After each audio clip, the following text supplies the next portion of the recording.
کیا کیا جائے گا؟ ہاں، علم کے متعلق آیا ہے کہ قیامت کے قریب علم کو اٹھا لیا جائے گا. علم کو اٹھا لیا جائے گا کا مطلب یہ کہ جو علم والے ہیں، صحیح علم دین کا رکھنے والے ہیں، اللہ رب العزت ان کو اٹھا لیں گے. لیکن کعبۃ اللہ کو اٹھا لیا نہیں جائے گا، ڈھا دیا جائے گا، گرا دیا جائے گا، منہدم کر دیا جائے گا. کیا بولتے ہیں؟ ڈیمولیشن. ہاں، وہ جو ہے وہ کر دیا جائے گا. اور کرے گا بھی کون؟ چھوٹے چھوٹے قد والے ہوں گے اور حبشی ہوں گے، ناک بھی یوں چپٹی جو ہے وہ ان کی ہوگی. سب حلیہ حضور نے بتایا کہ وہ لوگ ہوں گے، یعنی دکھنے میں بھی کوئی بہت خاص نہیں نذیر بھائی. تو وہ لوگ کیا کریں گے؟ وہ جو ہے وہ ڈھا دیں گے. اب وہی لوگ کیوں ڈھائیں گے؟ وقت نہیں ہے، بات کہیں اور نکل جائے گی. کبھی میں انشاءاللہ اس بات کو کھولوں گا کہ انہی سے یہ کام اللہ تعالیٰ کیوں لیں گے. تو ایک سمجھو، یہ دنیا کا بقا کب تک ہے؟ جب تک کعبۃ اللہ ہے. اور وہ جو روایت ہے کہ اللہ تعالیٰ قیامت نہیں آئے گی جب تک زمین پر کوئی اللہ اللہ کہنے والا ہوگا. تو اللہ اللہ کہنے والا جب ہی ہوگا جب پاور ہاؤس ہوگا. جب پاور ہاؤس ہی نہیں رہا تو پھر پاور جو ہے اسماعیل چچا کہاں سے آئے گا؟ نمبر ایک. اب مال کی اہمیت سمجھو. مال کوئی بری چیز بھی نہیں ہے. اس کا استعمال آدمی مال جو ہے وہ برا بناتا ہے کہ کہاں سے آیا اور کیسے خرچ کیا، کیسے گیا، کہاں گیا. اللہ اکبر. اللہ نے مال کو بھی بقا کا ذریعہ بتایا کہ حیات کا اور بقا کا ذریعہ ہے. چوتھا پارہ، سورت کا نام ہے یوسف بھائی سورہ نساء، پہلا رکوع. اس میں اللہ رب العزت ارشاد فرماتے ہیں وَلَا تُؤْتُوا السُّفَهَاءَ أَمْوَالَكُمُ الَّتِي جَعَلَ اللَّهُ لَكُمْ قِيَامًا. دیکھیں وہاں بھی کیا لفظ آیا؟ جَعَلَ اللَّهُ الْكَعْبَةَ الْبَيْتَ الْحَرَامَ قِيَامًا قِيَامًا لِلنَّاسِ. یہاں وہی لفظ اللہ ارشاد فرما رہے ہیں وَلَا تُؤْتُوا السُّفَهَاءَ اموال مال اموالکم التی جعل اللہ لکم قیاما. اس کی تشریح کا موقع نہیں ہے، لیکن یہاں بتایا کہ مال بھی زندگی کے بقا کا کیا ہے؟ ذریعہ ہے. ہاں یاد رکھو. لیکن قرآن وہیں یہ بھی فرماتا ہے یا ایھا الذین آمنوا لا تلہکم اموالکم ولا اولادکم عن ذکر اللہ. وقت نہیں ہے، ترجمہ نہیں کرتا، صرف اشارہ. انما اموالکم واولادکم فتنہ واعلموا انما اموالکم واولادکم فتنہ. یا ایھا الذین آمنوا لا تأکلوا اموالکم بینکم بالباطل ان الذین یأکلون اموال الیتامی ظلما انما یأکلون فی بطونہم نارا وسیصلون سعیرا. یہ سب وعید اللہ نے بیان فرمائی ہے کہیں پر، اور کہیں پر یہ بتایا کہ یہ مال تمہارے لیے فتنہ ہے اور اولاد بھی فتنہ ہے. اور دیکھیے بعض مرتبہ دونوں چیزیں ایک دوسرے کا سبب بن جاتی ہے. آدمی میراث میں مال نہیں دیتا وراثت میں، کیوں کہ اپنی اولاد کے لیے چھوڑ کے جاؤں. تو مال بھی فتنہ بن گیا اور اولاد بھی فتنہ بن گیا، دونوں فتنہ بن گیا. فتنہ تھا کیا مطلب؟ فتنہ عربی زبان کا لفظ ہے. فتنہ کہتے ہیں، اس کے مختلف معنی ہیں. فتنہ کا ایک معنی ہے اچھی حالت سے بری حالت کی طرف جانا. کیا کرنا حافظ صاحب؟ اچھی حالت سے بری حالت کی طرف جانا. آدمی دیندار ہوتا ہے، نمازی ہیں، سب حقوق عارف بھائی ادا کرتا ہے، مال آ گیا، میراث میں مال آیا، اچھی حالت تھی، اب نیت بگڑتی ہے کہ یار لاکھوں روپیہ کروڑوں روپیہ آپ پانا، یہ تو دل نہیں مانا. تو اب کیا ہوا ذاکر بھائی؟ اچھی حالت سے کہاں گیا؟ بری حالت کی طرف. یہ ہے فتنہ، یہ ہے فتنہ. اور بولتے ہیں نا کہ હવે તો દુનિયામાં આજકાલ બહુ ફિતના છે, અલ્લાહ બચાવે. તો હું કોણ બોલે કે હમણે સુધી તો આપણી હાલત હારી છે, ફિતનામાં મુબતલા થઈ ગયા તો નુરાનીભાઈ હું થાય? હારી હાલતથી કાં નહીં જાઉં, ખરાબ હાલત તરફ આપણે નહીં જાઉં. એટલે બોલે કે બહુ ફિતનાનો જમાનો છે કે અલ્લાહ બચાવે.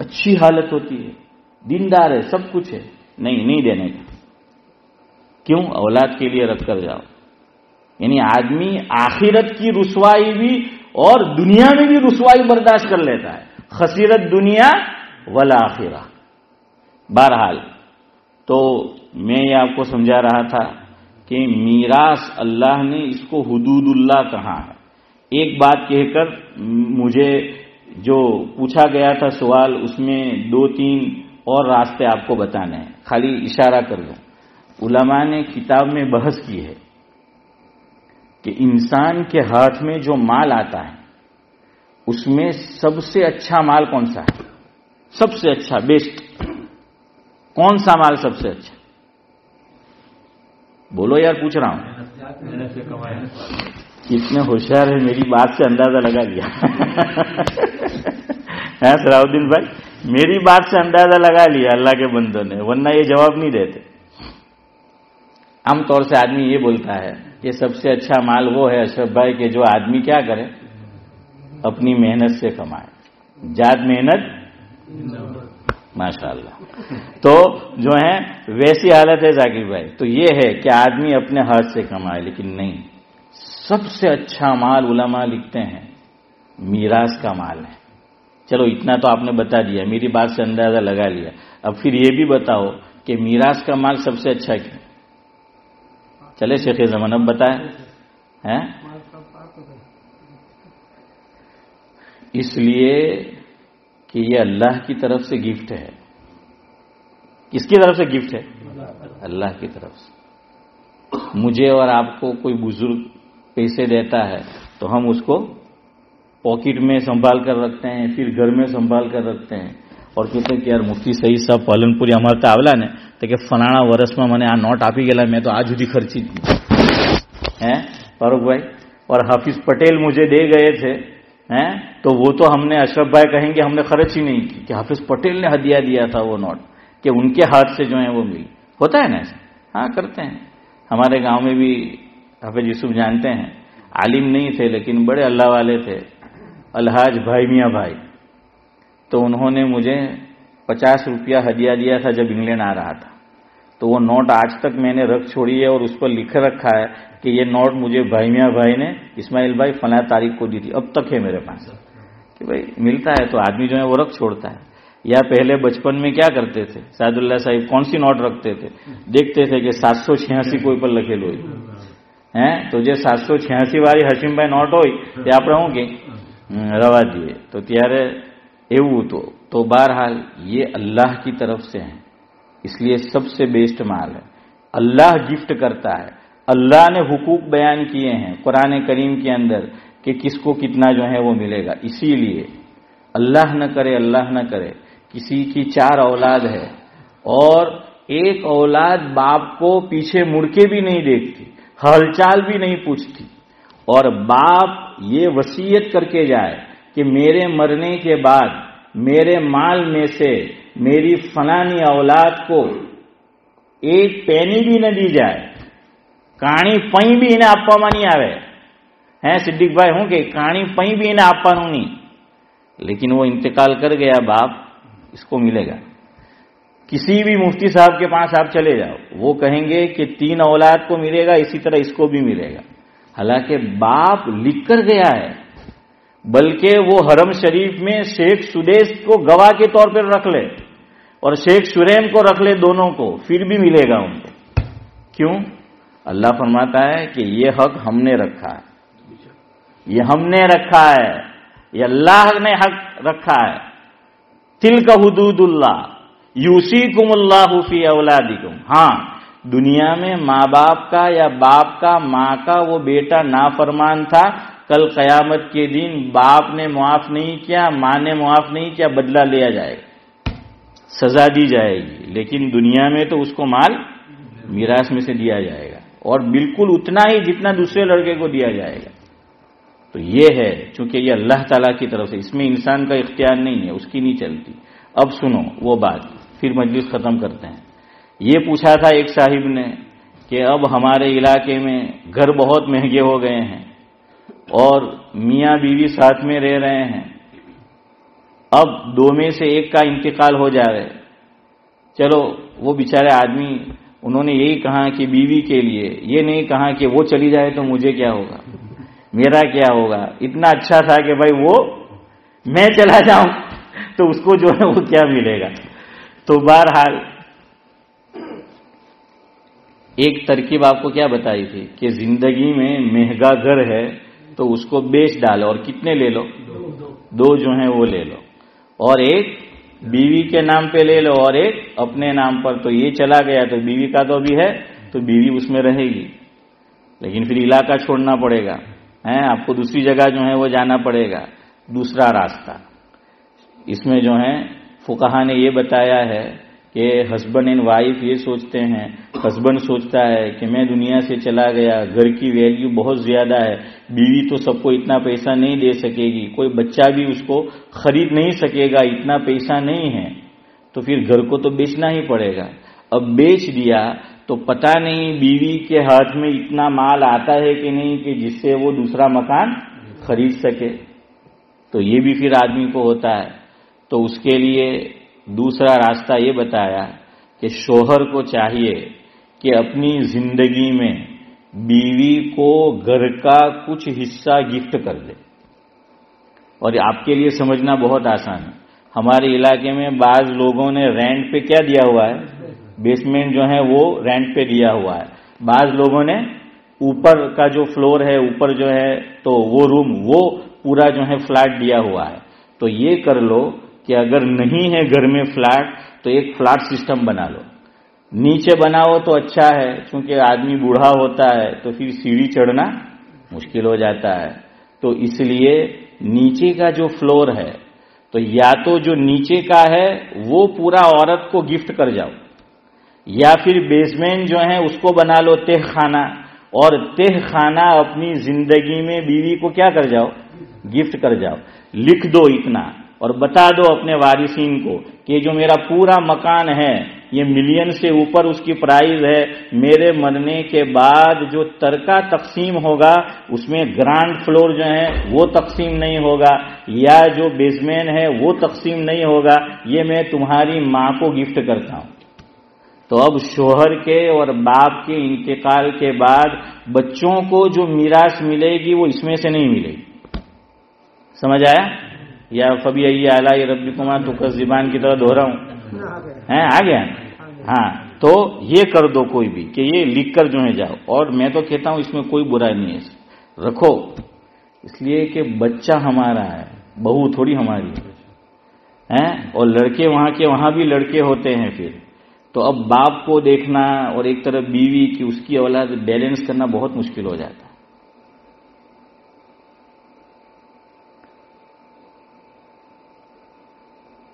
وہ میں ایک شعر یاد کر رہا ہوں تو وہ یاد نہیں آ رہا ہے. نواز دیوبندی نے بہت اچھی بات کہی ہے،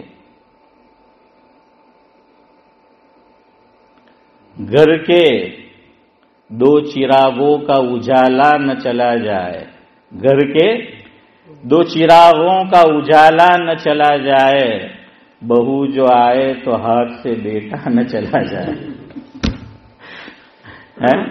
تو بہرحال وہ اچھی بھی ہوتی ہے بہو، اور کبھی جو ہے وہ کچھ اور بھی ہوتا ہے. تو اس لیے وہ بھی بیچارہ آزمائش میں بیٹا بھی ہوتا ہے. اس لیے لکھ کر جاؤ اور اس میں دیر بھی نہ کرو. તમે હું કે ચાલ આજે મોસાવે મસલો તો બતા કરું આરામથી, આરામ બારામથી નહીં કરવાનું, એને તરત જે છે તે કરી રાખવાનું, કઈ ઠેકાણું નહીં ક્યારે જે છે તે હું થઈ જાય. સમજ આયા ને?